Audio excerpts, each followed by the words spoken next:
এইভাবে দিলাম, এই এক প্যাচ, এখানে আবার সোজা হয়ে গেছে এক প্যাচ, এরপরে আবার দিলাম, এই হচ্ছে 1.5 প্যাচ, এটা কিন্তু 1.5 প্যাচ আছে। এখন এই দিক যে 1.5 প্যাচ আছে, আবার আমরা 1.5 প্যাচ দিয়ে আবার আমরা সোজা করব। এই দিলাম অর্ধেক, আধা প্যাচ, এই হচ্ছে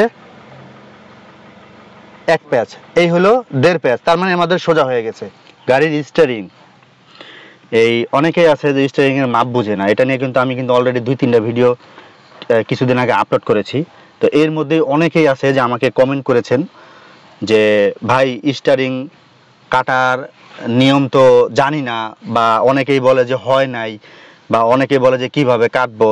তা আমি এর আগে ওই ভিডিও তো দেখেছিলাম যে আপনারা যখন নতুন হিসাবে, ধরেন আপনি একটা চাকরি ইন্টারভিউ দিতে যাচ্ছেন, বা আপনি নতুন চালক, আপনি চাকরি করতেছেন না, নিজের গাড়ি চালাচ্ছেন, কিন্তু অনেক সময় আমরা জ্যামের মধ্যে অনেক সময় আমরা বসে থাকি, বসে থাকার পরে দেখা যাচ্ছে যে যে গাড়িটা জ্যাম, এই পাশেও গাড়ি, এই পাশেও গাড়ি, দুই পাশেই গাড়ি আছে। তো এখন আমরা ওই গাড়ির মধ্যে যখন আমরা বসে থাকবো, বসে থাকার পরে আমরা হয়তো বুঝতেছি না যে আমাদের চাকাটা এক্স্যাক্টলি কোন দিকে কাটা আছে,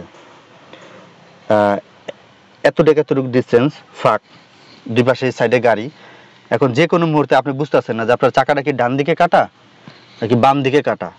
ধরেন আপনি চাকরি করতেছেন, কারণ আপনি যদি গাড়ি একদিকে যখন জ্যামটা ছেড়ে দিবে, তখন আপনারা যদি গাড়িটা যদি আপনার এক্সিলেটার দেন, তাহলে তো গাড়িটা একদিকে টান দিবে বা বাম দিকে চলে যাবে এক্সিলেটার দেওয়ার সাথে সাথে। তো চাকাটা সোজা আছে কিনা এটাই অনেকে বুঝে না, যে চাকাটা সোজা কিভাবে আপনি করবেন, এই হচ্ছে একটা বিষয়। আর আরেকটা বিষয় হচ্ছে কি, যে আমরা যখন ট্রেনিং করাই, ট্রেনিং এর মধ্যে কিছু কিছু অপশন আছে যেটা একটু এক্সট্রা, একটু নিয়ম কারণ অমান্য করে শেখাতে হয়।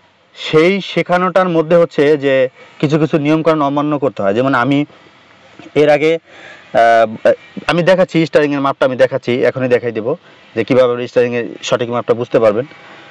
আর ট্রেনিং এর বিষয়টা হচ্ছে কি, অনেকে আমাকে বলে যে কমেন্টে দেখলাম যে ভাই আপনি তো ড্রাইভিং করতেছেন, সিট বেল্ট লাগান নাই, মানে আমার না, যে স্টুডেন্টের যা আছে যে সিট বেল্ট লাগান নাই, বা আমিও লাগাই নাই যখন ট্রেনিং করানোর সময়।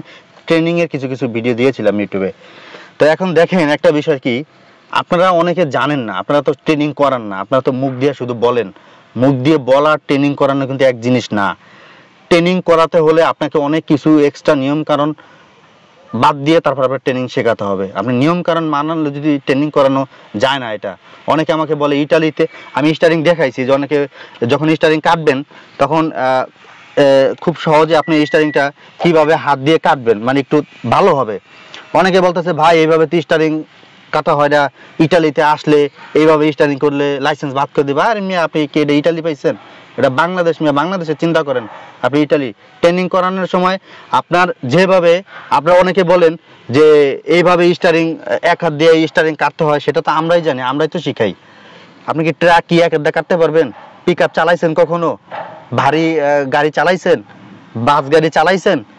এই ইয়া নিয়ে দেখছেন যে কিভাবে স্টিয়ারিং কাটতে হয়? আপনি কি সব কি পাওয়ার স্টিয়ারিং পাইছেন?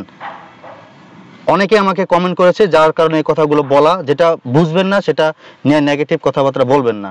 আমি শুধু পদ্ধতিগুলো দেখাই, যেভাবে আপনাদের সহজ হবে সেই বিষয়গুলো আমি তুলে ধরি। তো যাই হোক, যেটা বলতেছিলাম কথাগুলো, তারপরে সিট বেল্টের যে বিষয়টা আমাকে বলতেছে ভাই যে সিট বেল্ট লাগান নাই। সিট বেল্ট কেন লাগাই নাই? যখন একটা স্টুডেন্ট যখন ড্রাইভিং শেখায়, তখন যদি সিট বেল্ট লাগায়, সে তো নতুন, সিট বেল্ট লাগাইলে মাজাটা আটকে ধরে সিট বেল্টে, তখন এরকম এরকম করে দেখতে সমস্যা হয়। সে নতুন, সে কি আমাদের মতো কি অনেক কি অভিজ্ঞতা আছে, এক্সপিরিয়েন্স আছে নাকি সে সব ভালোভাবে দেখতে পারবে? সেজন্য সে যাতে ভালো করে দেখতে পারে গাড়ির দুই কোণা, এই কারণে আমরা সিট বেল্টটা তার লাগাই না। আর আরেকটা বিষয় হচ্ছে, আমার সিট বেল্ট লাগাই না এই কারণে, ধরেন একটা স্টুডেন্ট যখন উল্টা পুল্টা গাড়ি চালায়, বা একদিকে এক্সেলেটারের জায়গায় ব্রেকের জায়গায় যখন এক্সেলেটার চাপ দেয়, তখন গাড়ি দৌড় দিলে তখন ওই পাশের জায়গা থেকে আমাকে লাফ মেরে আমাকে ধরে মানে স্টিয়ারিংটা ধরতে হয়। আমি যদি সিট বেল্ট লাগাই আমার, তখন তো আমার তো মাজা আটকানো থাকবে, তো আমি তো ধরতে পারবো না। এজন্য হচ্ছে কি, যে ট্রেনিং তো করান না, আপনারা জানেন না, ঠিক আছে? ট্রেনিং করান, 2-4-500 মানুষকে ট্রেনিং করান, তাহলে বুঝতে পারবেন। তো আশা করি আপনাদের নেগেটিভ ধারণাটা শেষ হয়েছে, বুঝতে পেরেছেন। এরপরে কেউ উল্টা পুল্টা না বুঝে কোনো কমেন্ট করবেন না, হ্যাঁ? আর এবার আমি যেটা দেখাচ্ছিলাম যে আপনারা কিভাবে আপনারা স্টিয়ারিং এর যেই সোজা করা যে বিষয়টা, সে এটা বুঝবেন। আপনারা গাড়ির আগে স্টার্ট করবেন, স্টার্ট করার পরে যেমন আমি আমার গাড়িটা স্টার্ট করলাম, স্টার্ট করার পরে গাড়ি স্টার্ট করার নিয়মটা কি এটা নিয়ে অনেক ভিডিও করা আছে, এটা আমি দেখিয়েছি। তো যে কোনো গাড়িতে আপনারা উঠবেন, ওঠার পরে আপনারা কি করবেন, স্টারিং কয় প্যাচ কাটে এই জিনিসটা আগে দেখবেন। যেমন এই গাড়িটা আমি দেখতেছি, দেখেন এই মুহূর্তে কিন্তু গাড়ির চাকাটা 100% সোজা আছে। সোজা বুঝবেন কিভাবে, এই যে দেখেন টয়োটার লোগো, এই লোগোর এই যে ব্র্যান্ডের যে সিলটা এটা কিন্তু উপরে থাকবে, সেই সাথে স্টারিং এর এই যে জায়গাটা দেখতেছেন না, এই জায়গাটা কিন্তু এইরকম কিন্তু আপনার ফাঁকা থাকবে।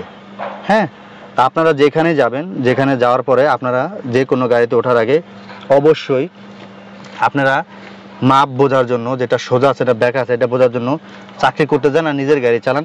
এভাবে আপনার স্টারিংটা কী করেন, ঘুরাবেন। আমি ঘুরাচ্ছি, দেখেন আমি ডান দিকে কাটতেছি, কয় প্যাচ স্টারিংটা কাটতে হয় সেটা আমি দেখতেছি, বা এই গাড়ির স্টারিংটা কয় প্যাচ, এইভাবে দিলাম, এই এক প্যাচ, এখানে আবার সোজা হয়ে গেছে এক প্যাচ, এরপরে আবার দিলাম, এই হচ্ছে 1.5 প্যাচ, এটা কিন্তু 1.5 প্যাচ আছে। এখন এই দিক দিয়ে 1.5 প্যাচ আছে, আবার আমরা 1.5 প্যাচ দিয়ে আবার আমরা সোজা করব, এই দিলাম অর্ধেক, আধা প্যাচ, এই হচ্ছে 1 প্যাচ, এই হলো 1.5 প্যাচ, তার মানে আমাদের সোজা হয়ে গেছে। এবার আমরা ডান দিকে দেখলাম, এবার আমরা বাম দিকে দেখবো যে কতটুকু কাটে। এই হচ্ছে 1 প্যাচ, এই হচ্ছে আধা প্যাচ, মানে 1.5 প্যাচ, এটাও 1.5 প্যাচ আছে। এখন আমরা আবার সোজা করব, এই হচ্ছে আধা প্যাচ, এই যে উপরের জায়গাটা, এই হচ্ছে 1 প্যাচ, 1.5 প্যাচ, তার মানে এখন চাকাটা সোজা আছে। এবার যেই ভুলটা করেন সবাই, সেই ভুলটা ধরানোর জন্য, যে আপনার গাড়িতে ডানে থাক আর বামে থাক, যেই জায়গায় থাক, আপনার গাড়িটা যেইভাবে জ্যামের মধ্যে থাক, যেই পাশেই থাকবে, আপনি যদি না বুঝে থাকে যে আপনার চাকা সোজা আছে কিনা, মানে হয়তো বলতে পারেন যে ভাই গ্লাস খুলে তো দেখা যায় চাকা সোজা আছে কিনা। এরে ভাই, আপনি যদি চাকরির ইন্টারভিউ দিতে যান, আপনি যদি গ্লাস খুলে দেখেন যে চাকরির আপনার গাড়ি স্টারিং সোজা আছে কিনা বা চাকা, আপনার চাকরি থাকবে? আপনার তো চাকরি থাকবে না, এটা দেখা যাবে না। সেজন্য আপনি এই পদ্ধতিটা অ্যাপ্লাই করবেন যে আপনার গাড়ি সোজা আছে কিনা। আপনি যে কোনো একদিকে চাকা কনফার্ম করার জন্য, সোজা বোঝার জন্য আপনাকে যে কোনো আগে একদিকে পুরো কাটবেন, যেটা কথাটা বলেছিলাম যে 1.5 প্যাচ কাটবেন, বা অনেক গাড়িতে আছে 1.5 প্যাচ, অনেকটা আছে 1.25 প্যাচ, অনেক গাড়িতে আছে 2.5 প্যাচও হয়ে যায়। তো যেই কয় প্যাচে থাকে, যে কোনো চাকরি করতে গেলে আগে স্টারিং এর এই প্যাচটা দিয়ে আগে জেনে নেবেন। এরপরে জেনে নেওয়ার পরে তারপরে জ্যামের মধ্যে বসে এইভাবে পুরো, হয়তো ডান দিকে কাটেন আর বাম দিকে কাটেন, যে কোনো একদিকে কেটে আগে আপনি কি করবেন, এভাবে এটা সোজা ডান দিকে কেটে, এরপর হচ্ছে আবার, এখন তো ডানে আর যাবে না, তার মানে আপনি জেনে গেলেন যে 1.5 প্যাচ যেহেতু আমি দিয়ে ফেলেছি, এখন আবার 1.5 প্যাচ দিলে কিন্তু আবার কিন্তু গাড়িটা আমার সোজা হয়ে যাবে। তখন আধা প্যাচ আর এই হচ্ছে 1 প্যাচ, 1.5 প্যাচ। এবার আপনি 100% নিশ্চিন্ত যে আপনার গাড়িটা জ্যামের মধ্যে এই চাকাটা সোজা আছে, এবার গাড়ি টান দিলে কিন্তু সমস্যা হবে না। তো আশা করি বুঝতে পেরেছেন। তারপরে যদি কেউ কিছু না বুঝে থাকেন অবশ্যই আমাকে কমেন্ট, আমি কমেন্টের উত্তর দেবো ইনশাল্লাহ। আর আশা করি বুঝতে পেরেছেন। আর আজকের এই ভিডিওটা যদি আপনাদের একটুখানি উপকারে আসে তাহলে অবশ্যই একটি লাইক দিয়ে দিবেন। আর আপনি আমার চ্যানেলের নতুন দর্শক হয়ে থাকলে অবশ্যই চ্যানেলটি সাবস্ক্রাইব করে নেবেন এরকম নতুন নতুন ভিডিও পাওয়ার জন্য। আর যারা সাবস্ক্রাইব করেছেন থ্যাংক ইউ সো মাচ। দেখেন ভিডিও করতে করতে ঘেমে গেছে, আপনাদের জন্য কষ্ট করে, অবশ্যই সেজন্য কিন্তু সাবস্ক্রাইব করতে হবে, ফেসবুক পেজটিও কিন্তু ফলো দিয়ে রাখতে হবে।